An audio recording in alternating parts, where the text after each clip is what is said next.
So if you've been watching my videos so far, you probably know that I'm a pretty big Harry Potter fan. So I just wanted to take a whole video to talk about my history with the series, what it means to me, and also about some of the exciting new Potter-related things happening. This video is coming to you in 3 parts. Part 1, my love for Harry Potter. I first read Sorcerer's Stone, Philosopher's Stone around 1998 when I was in the 4th grade. My teacher read it to the whole class during story hour and I just loved it. I even remember hearing about people banning the book because it had witchcraft, and my best friend's parents were really religious, so she had to sit out of the book time and sit in the back at her desk. Then I also have really fond memories of reading the new books with my mom and my brother while camping in our tent trailer at the beach. And then my dad and my grandma really got into the books, so whenever a new book would come out, we would make a list of who got to read it first and second and third, and it rotated. So one person got to read the 5th book first, and then they got to read the 6th book second, and then the 7th book third, and so on. But since my dad got into it after we did, he often went out and bought his own copy on release day, which was so totally not cool. The books and the movies also came out at pretty significant times in my life. That 4th grade year when I first read the first book was my first year in a new school on the opposite side of the state where I had grown up.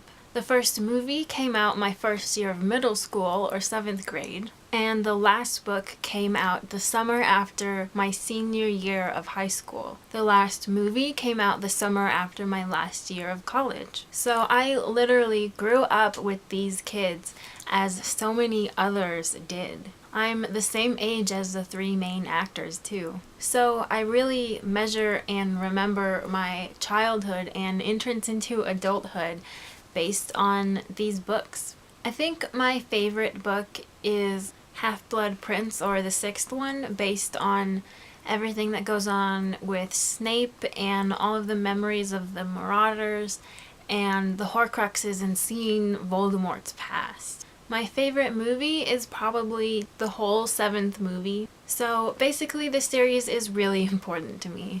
I haven't been to any conventions. I never went to any of the midnight book or movie releases and premieres. I didn't join any wizard rock bands, but nonetheless, this series and J.K. Rowling are one of the most important things that has happened in my life. It sounds totally cheesy, but it's true, and I think a lot of you feel the same way. Part 2, Pottermore. So of course I was super duper excited when I heard about Pottermore. I followed the owls and counted down, and I even got into the beta period back in October. The most exciting thing, of course, is the house sorting and the wand selection. When I got sorted back in October, I knew I would either be a Ravenclaw or a Hufflepuff.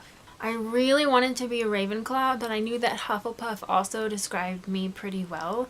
And on all the tests I had taken all over the internet, I was always right on the edge between the two.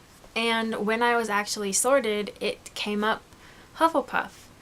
Now, there's nothing wrong with being a Hufflepuff, but it still didn't really feel right. So when it finally opened to the public in April, I made another profile. Now, it's not like I cheated and used up 2 beta profiles. I waited until it was public and everything. I just wanted to see if Hufflepuff would come up again. So I retook the quiz, answered as honestly as I could, and it came up Ravenclaw. I was so happy. It was actually back on my birthday that I got sorted, so that was pretty great. Then I went through the rest of the book and got a wand too, which was also different from my other profile.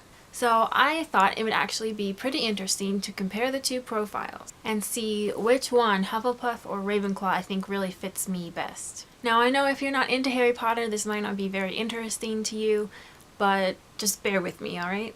So Hufflepuffs are patient, honest, live unafraid of toil, but live quietly until attacked. Hufflepuffs are hard workers and trustworthy. Ravenclaws are intelligent, independent, and sometimes a bit eccentric. I think both houses describe me pretty well, especially combined. I'm intelligent because I'm a hard worker, but I'm a hard worker because I also enjoy learning. So I am pretty equally both houses. Most interesting is the different wands. With my Hufflepuff wand, it was elm, unicorn core, 10 3/4 inches long, and unyielding. Now, the length has a little bit to do with my own personal height, which is 5'2", by the way, but it also has a lot to do with personality. So wizards with really big wands have big personalities, and wands are usually 9 to 14 inches, so mine is towards the small side, and that fits because I'm a pretty quiet, laid-back person. The flexibility has to do with how loyal your wand is to you. So my wand from Hufflepuff is unyielding, which means it doesn't bend at all, so it's totally loyal to me. My Ravenclaw wand is 11 inches and solid, which is pretty much the same as the Hufflepuff wand, so there's not much difference there. The Ravenclaw wand is also beech wood with a phoenix core. So beech wood means the user will be wise beyond their years, and the wand would not perform well with narrow-minded users, which definitely fits because I'm not narrow-minded. It's also capable of a subtlety and artistry rarely seen in other woods, and is highly prized for wand wood. So that sounds pretty cool for Ravenclaw. Elm, which was the Hufflepuff wood, prefers wizards with a presence and natural dignity. It performs elegant charms and can do advanced magic in the right hands. So that sounds cool, but I think overall I prefer the Ravenclaw wood, which was beech, because it sounds way more awesome and just more fitted to me. The unicorn horn versus phoenix feather core is also pretty interesting. Unicorn core, which was the Hufflepuff wand, is faithful, consistent, no matter whether the user is skilled or not, and it will turn melancholy if mishandled. The Phoenix core is way more awesome because it's far more rare and it's picky and it's hard to gain the wand's allegiance. So if the Phoenix wand picked me, then I would be pretty stoked since it must really like me. And the Unicorn core is faithful but isn't picky at all. It's faithful to whoever. The Phoenix wand likes me for me. Phoenix wands also perform a wide range of magic.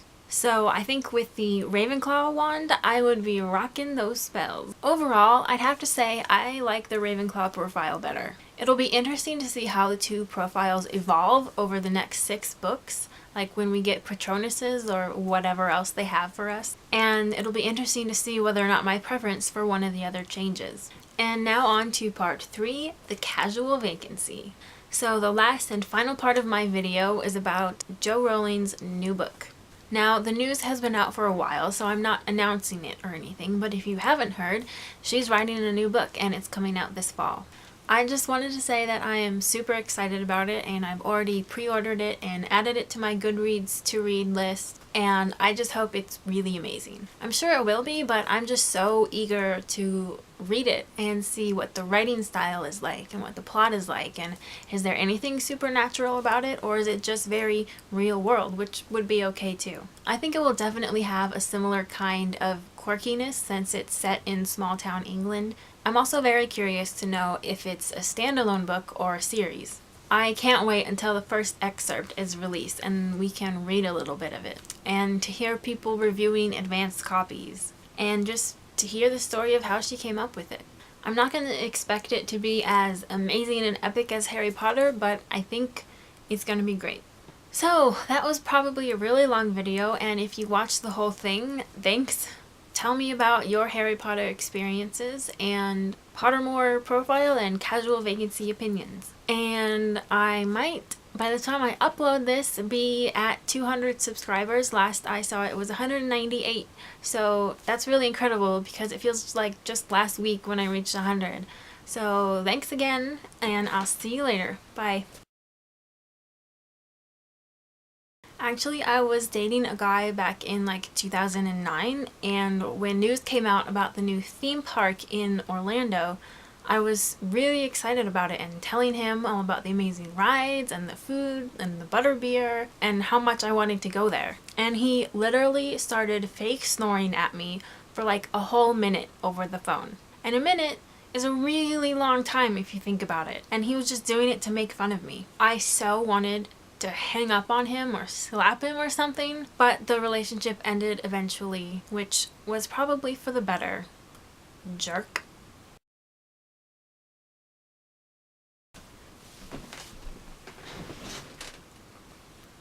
You're just as sane as I am. If you missed my bookshelf tour, you would know that I have Hermione's wand and the time turner.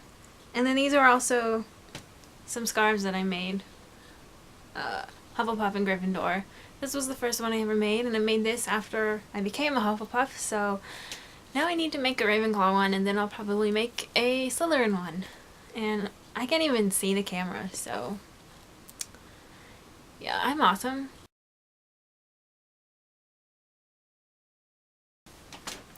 Patient, honest, live unafraid of toil, live quietly until attacked. I'm not gonna remember all of that.